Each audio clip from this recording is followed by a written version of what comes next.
Oi, tudo bem com você? Eu espero que sim, eu espero que esteja tudo bem com você. E nesse momento nós vamos para mais um estudo no livro de João, agora no capítulo 17, tá? Tem um tempinho que eu não faço esse vídeo, mas estamos aqui. A oração sacerdotal de Jesus. E para você que já chegou comigo nesse vídeo, que Deus abençoe. Para você que já está um tempinho acompanhando, que Deus abençoe você também. Versículo 17 vai dizer: Tendo Jesus falado estas coisas, levantou seus olhos ao céu e disse: Pai, é chegada a hora, glorifica o teu filho, para que o filho te glorifique a ti. Então, nós temos visto que o capítulo 17 já é uma despedida de Jesus com os apóstolos, né? Em outros vídeos anteriores, a gente leu que Jesus, ele ceia com os discípulos, depois da ceia, ele vai para o Monte das Oliveiras, ele dá ali um ensinamento sobre a parábola da videira, e a importância, né, falando para os apóstolos a importância da videira, dos ramos está ligado na videira, e ele fala algumas palavras de despedida, fala sobre a importância da vinda do Consolador, e no capítulo 17 não é diferente, Jesus continua falando as últimas palavras antes da crucificação, antes do sacrifício. E aqui é algo importante, nós estamos vendo sobre a despedida e sobre a importância de Jesus estar sempre em oração. Jesus foi um servo do Senhor que orou bastante. Tudo que Jesus ia fazer, ele orava primeiro. Ele sempre estava ali conectado e tinha uma ligação profunda com o Senhor. E esse é um dos maiores ensinamentos que Jesus deixa para mim, deixa para a igreja, deixa para você, é que nós temos que estar sempre em oração com o Pai. Nós não podemos desperdiçar tempo com muitas coisas, esquecendo que o primordial e o principal é orar a Deus. É ter conexão com o Senhor, é estar sempre falando com Deus. E isso é saúde mental, espiritual, é saúde para o nosso corpo. Então, aquele diz assim, pai, é chegada a hora. Que hora? A hora da cruz, irmão. Era chegada a hora. Jesus, ele tinha ciência do que tudo estava acontecendo à sua volta. As horas que se passavam. Ele sabia, ele tinha ciência do que ia acontecer com ele. Ele era sabedor de tudo que estava para acontecer. E nada disso abalou, e nada disso deixou ele com dúvidas. Sempre o Senhor, ele sempre foi firme no seu propósito e firme naquilo para o qual ele foi designado a fazer. Glorifica ao teu filho, para que o filho te glorifique a ti. Honra a mim, para que eu possa honrar o Senhor. Tudo que acontecer comigo aqui na terra, era como se o Senhor tivesse dizendo, tudo que acontecer comigo aqui na terra, é para glorificar o Senhor aqui também. O que eu tiver de passar, que eu passe, mas que no final, seja tudo para a honra e glória do Senhor. O versículo 2 vai dizer assim como lhe conferiste autoridade sobre toda a carne, a fim de que ele conceda a vida eterna a todos que lhe deste. Então, Jesus, ele tinha uma certa autoridade sobre as pessoas. Não todas as pessoas. Porque a autoridade de Jesus na vida de alguém é só quando alguém permite que a posição de autoridade de Jesus seja exercida na sua própria vida. Então, ele vai dizer aqui no versículo 2, a fim de que ele conceda a vida eterna a todos que lhe deste. Então, a única maneira de nós termos vida eterna é pelo meio de Jesus Cristo. Então, não existe outro ser que pode nos conferir esta vida eterna, a não ser Jesus.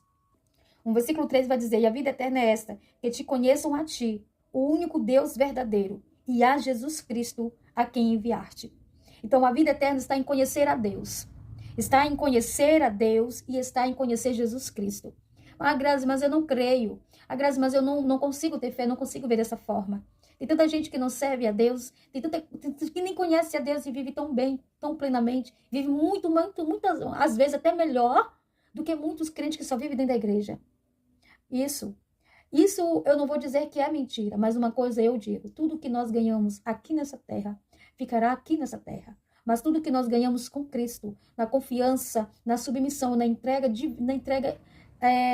numa submissão e uma entrega divina ao Senhor, com certeza não morrerá aqui conosco. Porque Deus, através de Jesus Cristo, ele nos promete uma vida após essa, que é exatamente isso a qual Jesus está falando, a vida eterna. E ele diz, a vida eterna é esta, que conheçam a ti. A vida eterna está em conhecer a Deus, em fazer parte do seu reino, e convidar o reino de Deus para estar no nosso coração. A vida eterna e conhecer a ti, o único Deus verdadeiro. Ah, Grazi, mas tem vários deuses, mas esse é o único que é o verdadeiro, vivo, excelente, poderoso. É esse aqui. E é Jesus Cristo a quem enviaste. Jesus, ele foi enviado por Deus para se sacrificar por nós. E através de Jesus, nós encontrar o caminho que nos leva até o Pai. Porque ele é o caminho. E no versículo 4 vai dizer, eu te glorifiquei na terra, consumando a obra que me confiaste para fazer. Olha a importância desse versículo. Eu te glorifiquei na terra. Como que Jesus glorificou a Deus na terra? Como? Em obedecer a Deus em tudo. Falou do amor de Deus, falou da importância de Deus na vida do ser humano, falou sobre a importância do arrependimento, falou sobre a mudança que nós temos que ter, o estilo de vida transformador que ele nos garante, que ele nos fornece através do seu poder. Falou a importância que é nós se submeter, abandonar o pecado e a prática pecaminosa, nós sermos santo, não perfeito. Jesus não prometeu perfeição a nós. Jesus falou sobre ser santo, ou seja, ser limpo, puro. Você viveu uma vida de submissão e de obediência e de exclusividade para o Senhor. Aí ele vai dizer assim: eu te glorifiquei na terra e consumando a obra que confiaste para fazer. Que obra foi essa? Pregar o evangelho, trazer para a presença de Deus aqueles que voluntariamente quisessem fazer parte do reino de Deus. E esse foi a consumação. E a maior consumação da obra de Jesus Cristo foi a cruz. Foi a cruz. Porque foi para isso que ele veio. Foi exatamente para isso que ele veio. E no versículo 5 vai dizer: e agora glorifica-me, ó Pai, contigo mesmo, com a glória que eu tive junto de ti, antes que houvesse o mundo. Eu quero bem aqui ler no livro de Atos, capítulo 7, versículo 56, e diz: eis que vejo os céus abertos e o Filho do Homem em pé à destra de Deus. Então, olha o que Jesus pede para o Senhor. E agora glorifica-me, ó Pai, contigo mesmo, ou seja, na tua presença, com a glória que eu tive junto de ti antes que houvesse mundo. Senhor, me restitui novamente. Me coloca naquela posição, porque agora ele estava sendo homem, né? Ele estava ali em uma forma humana. Mas o que ele está pedindo para Deus? A honra de Deus. Uma honra que é dele, porque Jesus é Deus. Jesus é filho único e o primeiro filho do eterno Deus. Então ele é Deus. E é isso que ele está pedindo. Me honra como antes que houvesse mundo. Aquela primeira honra, aquela primeira forma que eu tinha. Porque ele ia perder a forma humana. E ele estava pedindo a restituição daquilo que ele era muito antes de tudo acontecer a existir. Então, eu acho lindo a importância de Jesus, porque Jesus, enquanto em uma forma humana, ele soube exatamente se comportar. Ele soube exatamente fazer aquilo com excelência, tudo que foi dito para ele fazer. E ele fez. Versículo 6 diz assim: manifestei o teu nome aos homens que me deste do mundo, e eram teus, tu mesmo confiaste, e eles têm guardado a tua palavra. Nós sabemos que a salvação, ela é para todos, porém, nem todos alcançarão a salvação. Não porque Deus não quer alcançar todos, mas é porque muitos não querem essa salvação. Não querem se submeter a uma mudança, não querem se submeter a viver uma vida exclusiva para Deus. Mas olha o que Jesus fez. Falou: manifestei o teu nome aos homens que me deste do mundo. Essas pessoas, a qual Jesus disse, destes do mundo, porque verdadeiramente eles estavam perdidos no mundo. Como o próprio Jesus falou, como ovelhas sem pastor. Perdidos nos seus delitos, perdidos nos seus pecados, perdidos nas suas formas antigas de serem. Mas a partir do momento em que eles conheceram a Jesus e o aceitaram como o seu Salvador, eles tiveram suas vidas transformadas. Então eles vieram do mundo para viver uma vida com Cristo. O Senhor não tirou eles do mundo, mas ensinou um estilo de vida diferente do mundo. Aí vai dizer assim: eles eram teus, mas tu me confiaste. O próprio Jesus, em outras passagens, ele diz que o Senhor confiou a ele tudo o que era dele. Olha você vê a dimensão da confiança de Deus para com o Senhor Jesus. De confiar tudo. A maior importância de Deus, a obra redentora, confiou a Jesus. E eles têm guardado a tua palavra. Porque aqueles que se converteram verdadeiramente, até hoje, estão esperando o retorno de Jesus para serem glorificados, serem transformados, verem a honra de Deus em suas vidas. Nem todos que aceitaram o Senhor permaneceram na palavra do Senhor. Mas aqueles que morreram em Cristo e com Cristo, com certeza, eles verão a glória de Deus. E no versículo 7 vai dizer: agora eles reconhecem que todas as coisas que me têm dado provêm de ti. Ou seja, eles confiam daquilo que eu falei. Olha a importância. Agora eles reconhecem. As pessoas, aqueles a qual receberam a palavra, reconhecem que a palavra de Deus é algo que se deve confiar. Que todas as coisas me têm dado provém de ti. Aí versículo 8. Porque eu lhe tenho transmitido as palavras que me deste, e eles as receberam, e verdadeiramente conheceram que saí de ti, e creram que tu me enviaste. Foram todos em Jerusalém? Foram todos em Judá? Foram todas as pessoas de Israel, ou fora de Israel, que aceitaram Jesus, e que confiaram nas suas palavras, e que confiaram nas suas promessas? Não, não foram. Foi exatamente ao contrário. Muitos se recusaram. Em alguns momentos, Jesus foi até expulso de sinagogas, expulso do templo. Em alguns momentos, apanharam pedras e expulsaram Jesus de Judá. Expulsaram Jesus dos lugares. Jesus, nem em todos os lugares que ele foi aplaudido, ele foi aceito, ele foi elogiado. Em alguns outros lugares, ele foi odiado. Ele sofreu conspiração, ele sofreu acusações seríssimas, graves. Foi acusado de crimes. Então, mas ele diz o quê? Porque eu lhe tenho transmitido as palavras que me deste, e eles a receberam, e verdadeiramente reconheceram que saí de ti, ou seja, que o Senhor me enviou, que eu vim daí, e creram que tu me enviaste. As pessoas que creram, que receberam a palavra, e que verdadeiramente viram que eram verdadeiro, Jesus disse que elas creram, elas reconheceram, e elas receberam. Versículo 9. E por eles que eu rogo, não rogo pelo mundo, mas por aqueles que me deste, porque são teus.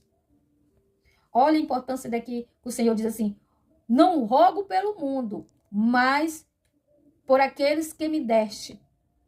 Olha a importância da oração de Jesus. Eu não vou rogar por o mundo todo, mas eu quero pedir ao Senhor, por aqueles que o Senhor me deste, por aqueles que aceitaram, mas por aqueles que me deste, porque são teus. E Jesus sabia exatamente reconhecer que aquelas pessoas não eram dele, mas era do Pai. Por isso que duas vezes ele ensina, quando vocês for orar, peçam ao Pai. Mas quando vocês for orar, peçam ao Pai no meu nome. E segundo a vontade do Pai, ele vos concederá. Então o que Jesus está dizendo aqui? Que ele ora, não pelo mundo, mas por aqueles que Deus deu a ele, porque ele reconhece que aquelas pessoas que Deus deu a ele é dele, é do Senhor Deus. Aí no versículo 10 vai dizer, ora, todas as minhas coisas são tuas, e as tuas coisas são minhas, e neles eu sou glorificado. Aqui ele está falando de uma união, uma unificação entre ele e Deus. Todas as coisas que era do Pai, o Pai deu a ele. E ele reconhece que as coisas que Deus deu a ele é do Senhor. Não é dele somente, é dos dois. A obra, as pessoas, a igreja. Jesus nunca olhou para a igreja e disse, não, vocês são meus e exclusivamente meus. Ele sempre disse, vocês são do Pai. Eu estou aqui com o propósito do Pai. O Pai me enviou até vós. Estou aqui por causa de vocês. E ele diz aqui, todas as minhas coisas são tuas e as tuas coisas são minhas. E nelas eu sou glorificado. Jesus é honrado através da obra do Senhor Deus. E a obediência que Jesus tinha para com o Senhor fez com que ele fosse mais honrado ainda. Versículo 11. Já não estou no mundo, mas eles continuam no mundo. Ao passo que eu vou para junto de ti. Pai Santo, guarda em teu nome que me deste, para que ele seja um assim como nós. Que lindo! Olha o amor de Jesus pelos apóstolos. Olha o amor de Jesus pelas pessoas que ele estava deixando. Ele estava firmando um compromisso com Deus a respeito dos irmãos que iriam ficar.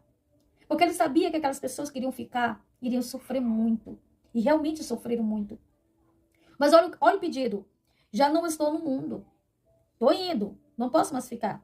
Mas eles continuarão. E Jesus sabe como é que é aqui. Como que o perrengue aqui é grande. Ao passo que vou para junto de ti, Pai Santo, guarda em teu nome. Senhor, guarda esse povo. Olha a oração, a súplica, o derramamento de Cristo em favor da sua igreja, em favor dos irmãos. Aí diz assim, em teu nome, que me deste para que ele seja um. Assim está dizendo a unidade da igreja, para que eles permaneçam juntos, para que eles permaneçam unidos, unificados em uma só fé, em uma só obra e no nome de um só Deus. E assim como nós. Ele diz assim, Senhor, assim como eu sou contigo e tu é comigo, faz com que esse povo também estejam unidos em nós e nós neles. O 12, quando eu estava com eles, guardava-os no teu nome, que me deste, e protegei-os, e nenhum deles se perdeu, exceto o filho da perdição, para que se cumprisse as escrituras. E ele continua orando. Quando eu estava com eles, guardei-os no teu nome, ou seja, eu protegi eles. Eu guardei eles como os meus, mas no teu nome, sabendo que são teus. Teu nome que me deste, protegei-os e nenhum deles se perdeu. O Senhor entregou cada um deles. Todos aqueles que Deus enviou até Cristo, foi Jesus, estava ali, guardou todos, protegeu todos. E estava entregando todos nas mãos de Deus, novamente. Aí ele diz assim, exceto o filho da perdição, que foi, nós só sabemos quem foi o filho da perdição, que foi Judas, para que se cumprisse as escrituras. O versículo 3, mas agora eu vou para junto de ti, e isto falo no mundo, para que eles o meu gozo, não. Versículo 13, mas agora eu vou para junto de ti, e isto falo no mundo, para que eles tenham o meu gozo completo em ti mesmo, para que eles tenham alegria verdadeira. Mas agora eu vou para junto de ti. Jesus continua falando. Jesus continua intercedendo. Jesus continua suplicando. E isto falo no mundo, para que eles tenham o meu gozo. Porque o Senhor sabia que aqui no mundo eles iam passar por muitas aflições. Como eu falei, por muitos perrengues, perseguição, luta. Mas o Senhor está pedindo para que Deus dê a ele alegria dentro de si, íntimo, lá no íntimo, assim. Que por mais que eles sofressem o que eles tinham de sofrer, mas que eles tivessem dentro do íntimo uma certeza que Deus estava com eles. Que Deus estava protegendo, que Deus estava guardando. E que eles poderiam confiar em Deus. E que a alegria de saber que Deus estava com ele os pudesse os fortalecer. E que eles continuassem firmes. Porque Jesus, ele não foi aquele Deus que deixou eles órfãos, abandonados, sem nenhuma promessa, sem nenhuma oração, sem nenhuma confirmação. Então ele estava indo, mas ele estava querendo ali confirmar uma aliança entre eles e Deus. E confirmar dentro do coração deles a certeza que com Deus eles estavam guardados. E que eles poderiam ter alegria de saber disso. E o versículo 19 vai dizer, o versículo 14 vai dizer: eu lhe tenho dado a tua palavra e o mundo os odiou, porque eles não são do mundo, como também eu não sou. Você vê aqui o Senhor falando para Deus, assim como eles me odiaram, odiaram eles também. Eu lhe tenho dado a tua palavra e o mundo os odiou. A partir do momento que os apóstolos, a partir do momento que os discípulos, as pessoas, eles se voltaram para Cristo, eles foram considerados traidores, foram considerados perigosos, pessoas impuras, pessoas que ninguém queria contato, que ninguém queria chegar perto. As autoridades do lugar perseguiram, falaram coisas horrendas, acusaram de coisas que eles não fizeram. E olha o que Jesus diz: porque eles não são do mundo. A partir do momento que eles aceitaram Jesus, eles não faziam mais parte daquele velho mundo, daquelas velhas atitudes, daqueles velhos pensamentos, daquelas velhas práticas. Eles foram totalmente transformados. E essa transformação causou rejeição àqueles que continuaram no mundo e que permaneciam no mundo porque queriam essa vida. Então foi inaceitável para eles a transformação dos apóstolos, dos discípulos e de todos os seguidores. Aí ele vai dizer assim: como também eu não sou. Jesus, ele era um ser diferente, odiado, perseguido, mas nunca deixou com que a sua essência verdadeira, o seu estilo de vida verdadeiro, pudesse ser abalado. Ele não deixou ser subordinado por ninguém. Ele continuou firme naquilo que ele sabia que ele era. O versículo 15: não peço que eu tire do mundo, e sim que eu os guarde do mal. Até porque Jesus precisava que eles continuassem aqui. Mesmo sendo odiados, mesmo sendo perseguidos. Mas Jesus precisa da igreja aqui. Não uma igreja falha, uma igreja fraca, subordinada ao pecado, subordinada às coisas terrenas. Mas uma igreja firme, sofrida, forte, limpa, consagrada e santificada. Então ele vai dizer assim: eu não peço que eu tire do mundo. Eu não quero que o Senhor tire ele agora, não. Como se Jesus disse: agora não. Mas que eles permaneçam. Aí Jesus: e sim, que os guarda do mal. Porque eles iam passar muita coisa, iam sofrer muita maldade. Muita perseguição, muita tentação. O versículo 16 vai dizer: eles não são do mundo, como também eu não sou. Mais uma vez Jesus diz isso. 17, santificai-os na verdade. A tua palavra é a verdade. Então Jesus está falando, santificação é separação. Então Jesus está falando: separa ele, Senhor, para a tua palavra. Separa ele para a tua verdade. Separa ele com a palavra verdadeira. Santifica-os. Aí, versículo 18. Assim como tu me enviaste ao mundo, também eu os enviei ao mundo. Assim como o Senhor, Pai, me enviou para cá, para mim ganhar eles, agora eu vou enviá-los para ganhar outros. Vou enviá-los para eles poder fazer discípulos, assim como eles foram discípulos de hoje, são apóstolos, eles vão fazer discípulos. Então, o Senhor estava falando, assim como o Senhor me enviou, agora eu enviarei eles. Porque essa sempre foi a missão de Jesus, né? Foi formar discípulos, e esse discípulo formar outro discípulo. Versículo 19 vai dizer: e a favor deles eu me santifico a mim mesmo, para que eles também sejam santificados na verdade. Então nós precisamos de Jesus para sermos santos, mas ele não precisa de nós, né? Ele é santo por excelência. Ele já é o que ele é santo. 20, não rogo somente por este, mas também por aquele que vierem a crer em mim, por intermédio da sua palavra. Então Jesus já está falando futuros crentes, pessoas que ainda não foram alcançadas. Não são pessoas que foram alcançadas e rejeitaram. São pessoas que ainda não foram alcançadas. Que ainda a palavra não chegou a ele. Jesus já está falando sobre eles. Eu quero ler bem aqui em João 10,16, rapidinho sobre isso. João 10,16 vai dizer assim: ainda tenho outras ovelhas, não deixa aprisco. A mim me convém conduzi-las, e elas ouvirão a minha voz. Então haverá um rebanho e um pastor. Então ainda tem muita gente para ser alcançada pela palavra do Senhor. Versículo 21, a fim de que todos sejam um, como és tu, ó Pai, em mim e eu em ti. também sejam eles em nós, para que o mundo creia que tu me enviaste. Olha a riqueza desse estudo, a fim de que todos sejam um. Um aprisco, um rebanho e um pastor. E um dono de tudo isso. Deus é dono de todo o rebanho. Jesus é o pastor que cuida dos rebanhos de Deus. Nós somos as ovelhas. E o local aonde nós aceitamos o Senhor, aonde nós buscamos a presença do Senhor, é o grande aprisco do Senhor.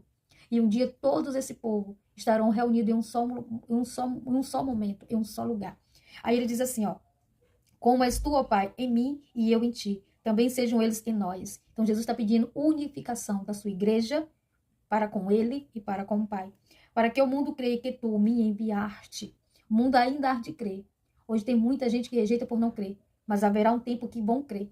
E a própria palavra diz que haverá um tempo, na volta de Jesus, que todo joelho se dobrará. E toda língua confessará que ele é o Senhor. Versículo 22. Eu lhes tenho transmitido a glória que me tens dado, para que seja um, como nós somos um. Unidade da igreja. Olha que riqueza. Eu lhes tenho transmitido a glória. Que glória? A glória de saber que o Senhor Deus está em nós.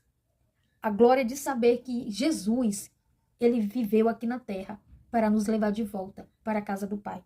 Eu lhe tenho transmitido a glória que me tens dado. O Senhor fez tanta obra com tanto poder, com tanta honra, com tanta autoridade, com tanta glória, não é verdade? Para que seja um como nós somos.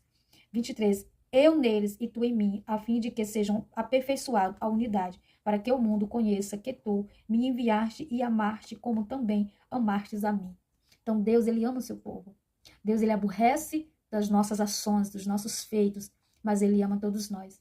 E esse amor é verdadeiro. É tão verdadeiro que ele enviou o seu filho para nos unificarmos ao seu filho e através do seu filho nos unificarmos a ele.